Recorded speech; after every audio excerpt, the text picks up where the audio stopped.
에스라 본문은 우리가 신년을 시작하면서 늘 보게 되는 맥체인 성경의 본문입니다.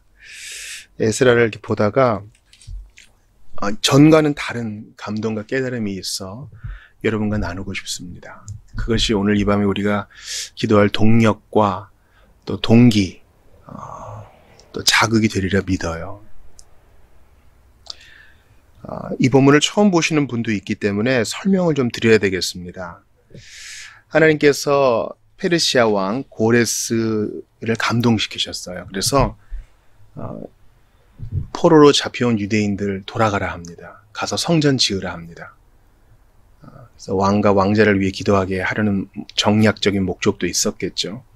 여튼 포로를 재물 주어가지고 귀환시키는 것은요 보통 일이 아니고 하나님께서 왕의 마음을 주관하셨다. 그렇기 때문에 가능한 일이었습니다. 그래서 많은 재물을 가지고 이제 1차 귀환자들이 예루살렘에 도착하여 성전을 이제 지으려 합니다. 먼저는 제단부터 짓고 예배 먼저 드리고 그러면서 이제 성전을 지으려 해요.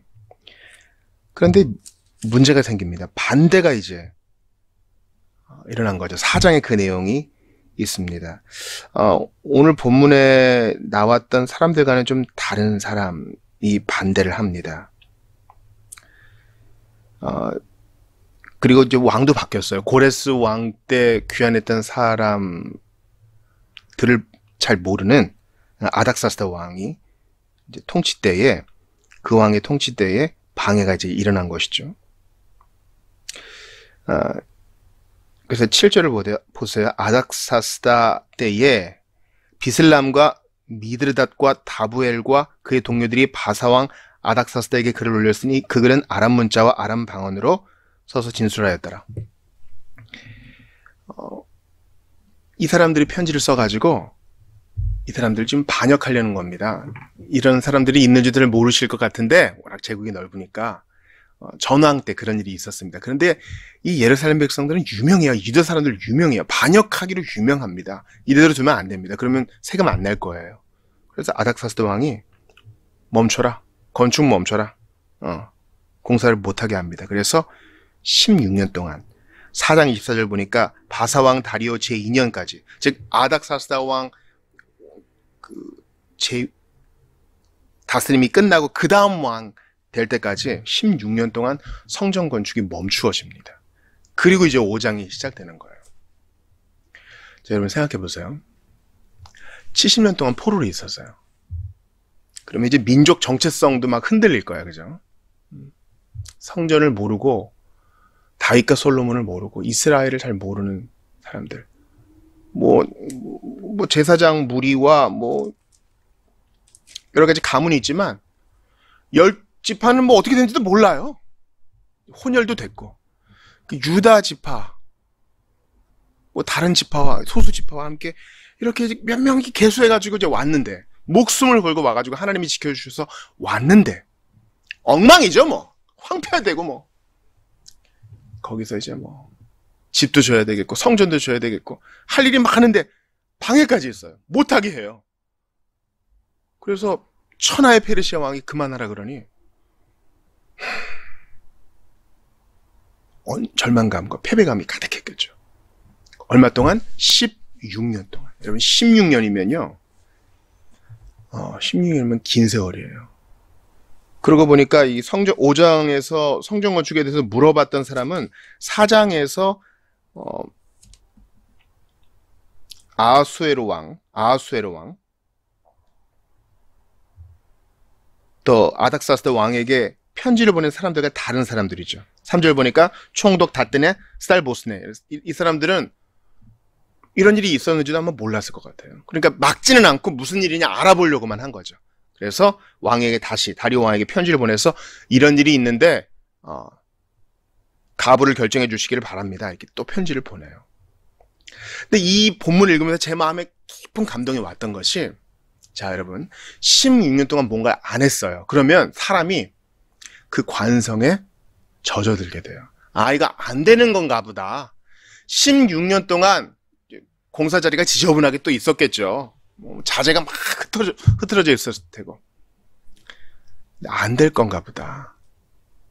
패배의식과 절망감과 또 그동안 자기 삶을 살았으니까 즉 삶의 관성에 매몰돼서 거기에 대해서 관심을 완전히 잃어버렸을 거예요. 그렇죠? 우리가 어떤 일을 1년만 쉬어도 감각이 떨어지고, 그런데 16년이 지났으니까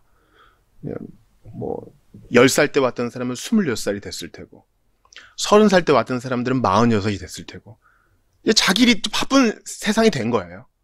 관심이 전혀 없고, 이제 내 생활을 하기에도 바쁜 그때에 주님이 노크를 하시고 말을 거시고 감동을 주셔서 성전 건축을 다시 시작하게 하십니다.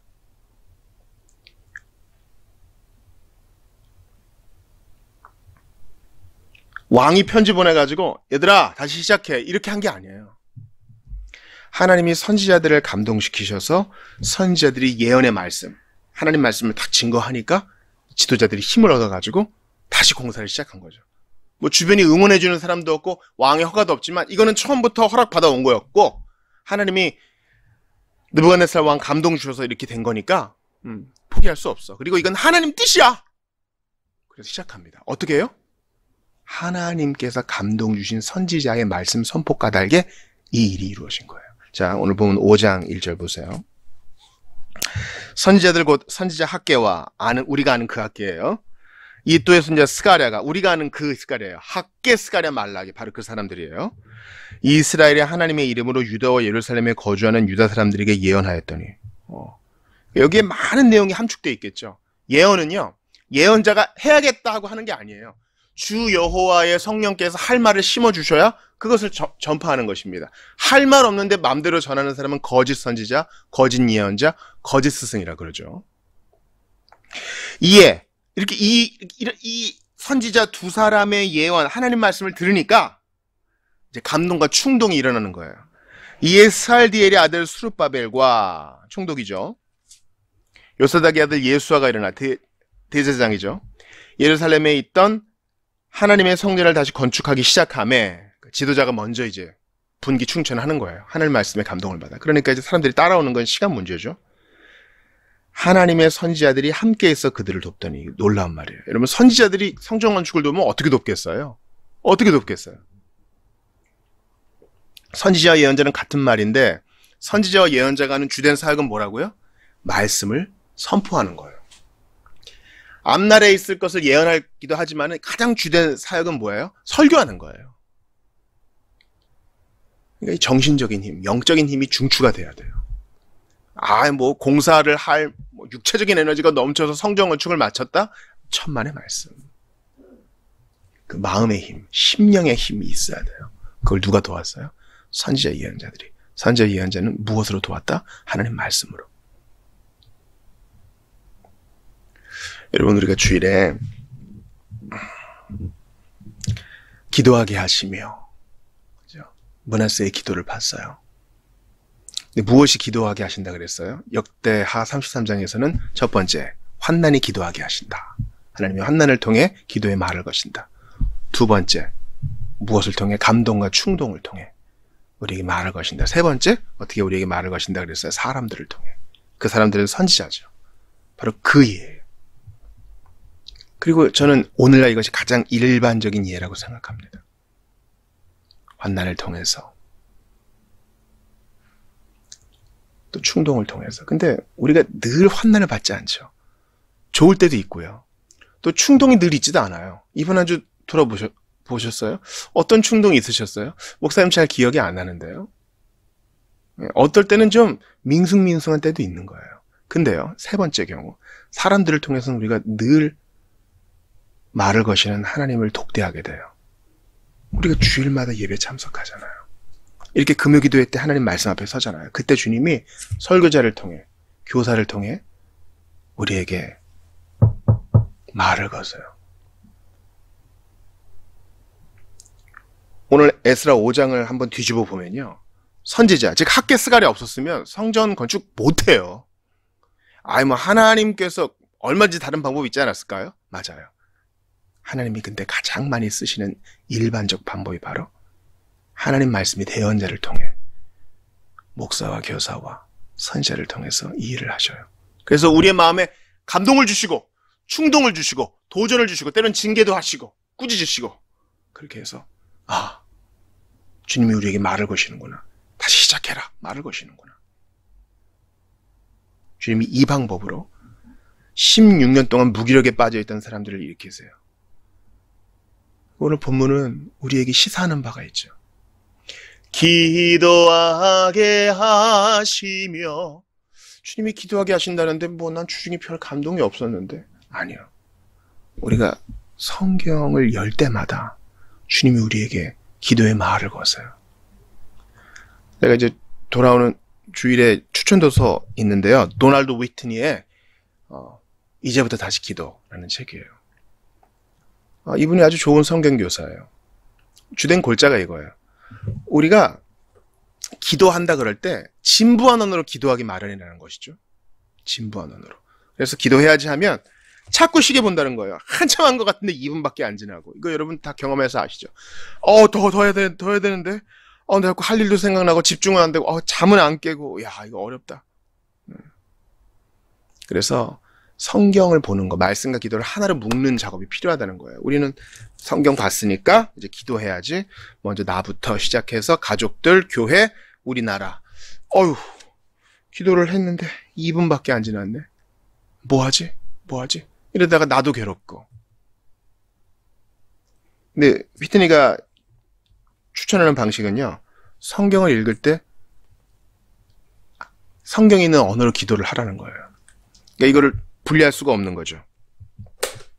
예를 들면 오늘 본문의 5장 1절을 읽었다고 생각해 봅시다.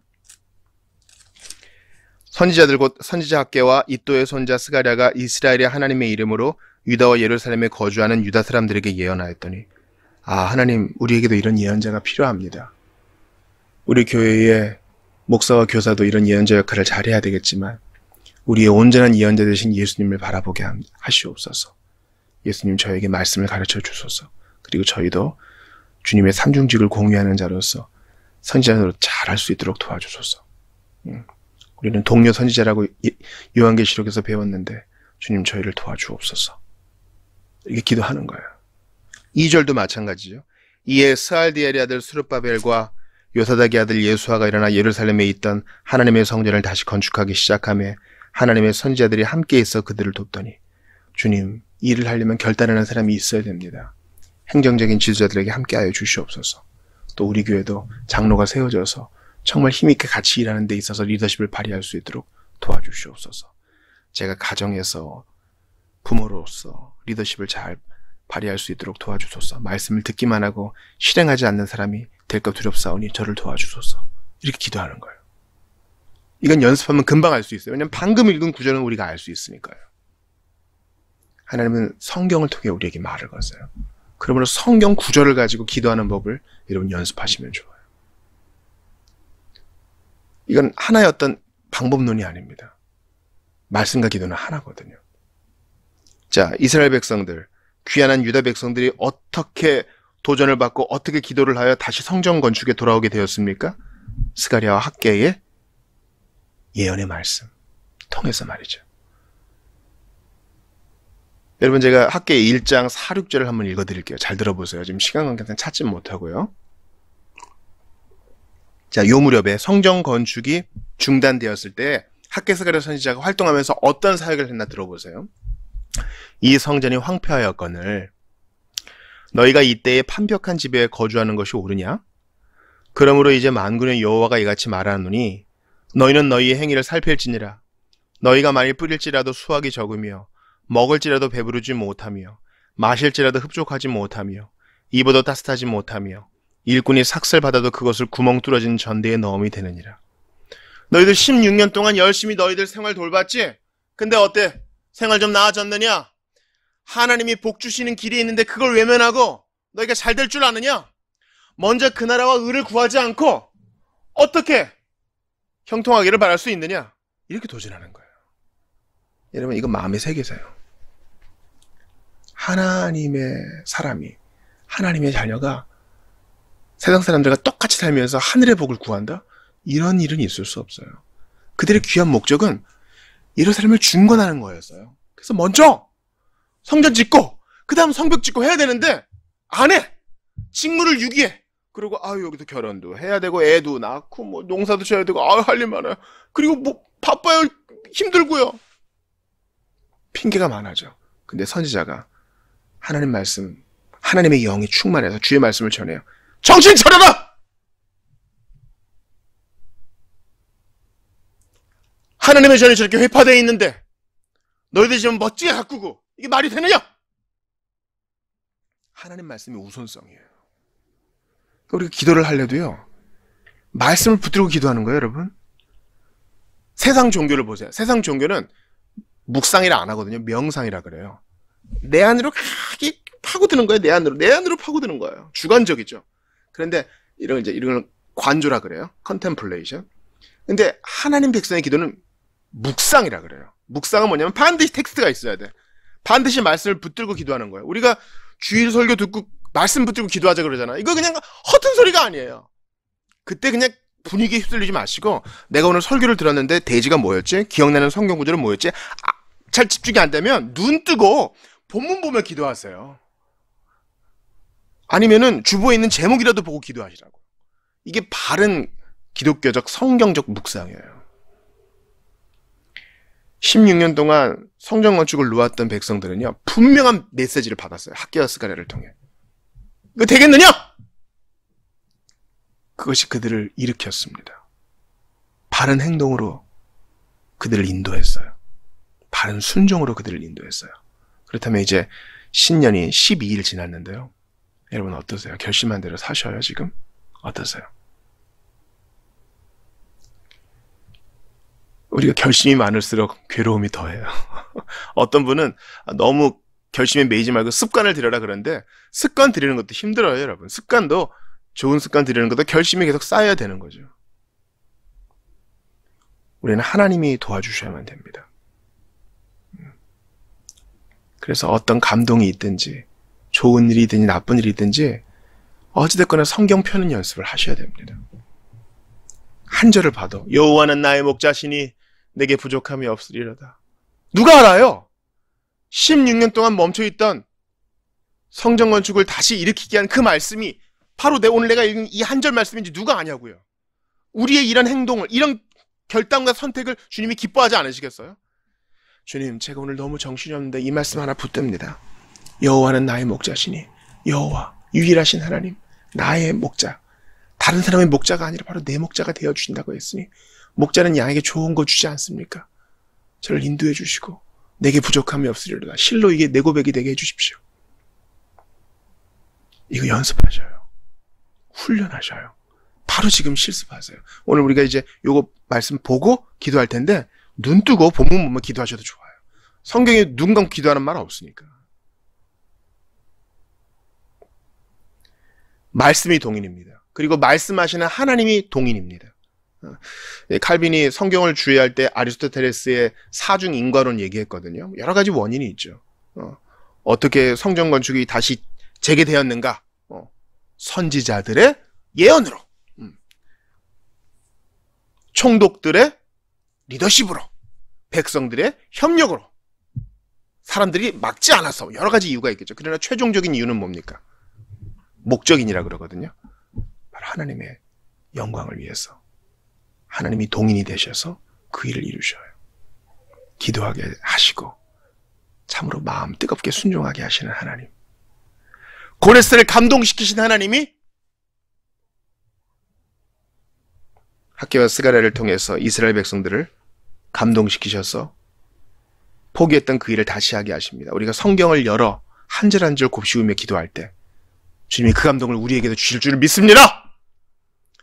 목사님이 기도하게 하시며 할 때, 환난이 올 때, 또 충동이 올 때 그때 기도하라 했어. 근데 난 한 주간 특별한 일이 없었어. 충동도 없었고 환난도 없었어. 그냥 무난했어. 그럼 나 기도 못하네? 아니요. 우리가 매일 성경을 펴서 한 절 한 절 묵상할 때 그게 우리 기도가 되는 거예요. 그리고 이게 더 좋아요. 잠이 잘 안 깨거든요. 커피를 한 사발 마셔도 잠이 안 깰 때 눈을 똑바로 뜨고 졸리면 일어났어요. 성경을 한 절 읽고 기도하고 한절껏 기도하는 거예요. 하나님의 선지자들이 함께 있어 그들을 돕더니 주님, 이런 실제적인 건설, 이런 건축에도 하나님의 선지자들이 필요하네요. 주님, 우리 교회 강단을 위해 기도합니다. 한국교회를 위해 기도합니다. 세계교회의 설교자들을 위해 기도합니다. 신학교에서 교수하는 자들과 배우는 학생들을 위해 기도합니다. 그렇게 발전해 나갈 수 있겠죠. 안 그러면 우리는 똑같은 워딩으로 지지부진하고 진부한 기도를 반복하게 돼요. 그리고 이 시간을 난 때워야 한다, 채워야 된다는 부담감과 죄책감이 더 생기게 되는 것이죠. 말씀으로 기도하는 거예요. 스가랴와 학개를 통해 주신 하나님 말씀이 그들을 감동시키사 다시 성전 건축을 일으키게 하신 것처럼 우리가 매일 보는 이 말씀이 우리에게 감동을 주고 우리를 기도하게 하고 우리를 순종하게 해요. 보세요. 하나님이 감동 주니까 실제적인 일들이 일어나고 반대에 맞서게 하잖아요. 저는 이걸 읽으면서 마음이 좀 너무 뜨거웠어요. 저같이 담이 작은 사람들은요, 안 된다 그러면 어떡하지? 눈치 볼 것 같아요. 다 우리를 싫어하는데 해코지하면 어떡하지? 아니요. 하나님 말씀에 감동으로 탁 오니까 담대함이 생겨요. 죽으면 죽으리이다. 그런 마음으로 나가게 돼요. 어떻게 할 때요? 하나님 말씀 앞세울 때. 요거 갖고 기도할 때. 여러분, 저도 연습 중이에요. 우리 같이 연습합시다. 오늘 이 밤부터 연습합시다.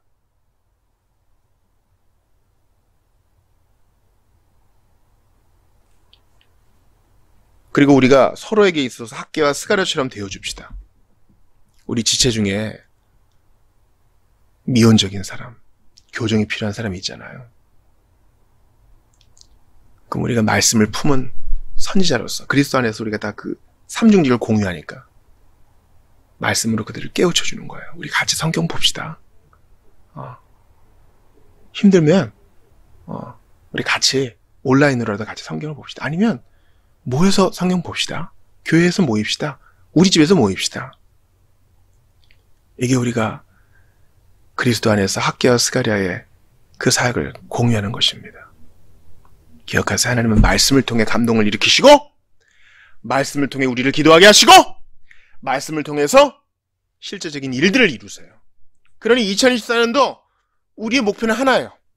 성경을 사랑하고 성경을 읽고 성경을 묵상해서 성경으로 기도하고 성경이 주는 감동 때문에 주의 일에 순종하는 사람. 이게 우리의 목표예요. 제자반 14기를 모집합니다. 타이틀은 달라질 수 있어도 하나님 백성은 주님 부르실 때까지 열심히 성경 보고 그 성경대로 기도하고 준행하는 자인 줄 믿습니다. 사랑하는 여러분, 우리 이제 기도할 텐데요. 오늘 에스라 5장 보면서 어떤 생각이 드셔요? 말씀 붙들고 말씀으로 기도하고 그 감동으로 순종하는 게 중요하다 그랬죠. 눈을 한번 똑바로 떠보세요. 그리고 여러분 앞에 펼쳐지는 성경을 보세요. 어느 구절에 눈이 갑니까? 그 구절 붙들고 기도하십시다. 눈을 감아서 주의 집중이 잘 안 되면은요, 눈을 뜨고 성경 보면서 기도하세요. 그것도 힘들면 적으면서 기도하셔도 좋아요. 어찌됐거나 하나님하고 대화하는 게 중요하니까요. 이렇게 해야 우리가 순종하고 실천할 수 있어요. 가만히 생각해 봐요. 나의 순종과 실천이 약한 이유는 그 근원이 하나님 말씀이 약한 데 있어요. 긴밀히 연결되어 있거든요. 하나님 말씀이 풍성하면 우리의 적용도 풍성한 거예요. 하나님 말씀이 풍성하면 주님이 깨닫게 해주시는 것도 많아가지고 정말 잘 그분을 섬길 수 있는 것입니다. 근데 하나님 말씀 멀리하고 선지자 말도 안 듣고 이러면요, 순종도 약해지고 주님 앞에 부끄러운 인생, 하나님 앞에 행동하지 못하는 인생이 되는 것입니다. 다시 한번 결단합시다. 2024년 성경 열심히 읽고 열심히 묵상하고 성경으로 기도하고 그 감동으로 순종하는 우리 모두가 되시기를 주의 이름으로 축원합니다. 우리 주신 말씀 붙들고 성경으로 기도하겠습니다. 주여, 하나님 말씀으로 우리를 깨워 주시옵소서. 어떤 충동과 감동과 환난 없어도 매일 보는 이 말씀으로 풍성히 기도하고 풍성히 주님과 교제하고 풍성의 삶 속에서 실천할 수 있도록 도와 주시옵소서. 학개와 스가랴의 사역을 예수께서 이루셔서 주님이 우리에게 부어주신 성령으로 말미암아 우리가 말씀을 깨닫게 되었사오니 이 선물을 귀히 여기게 도와달라고 주신 말씀 붙들고 같이 한번 기도하겠습니다. 하나님께 감사합니다. 주님,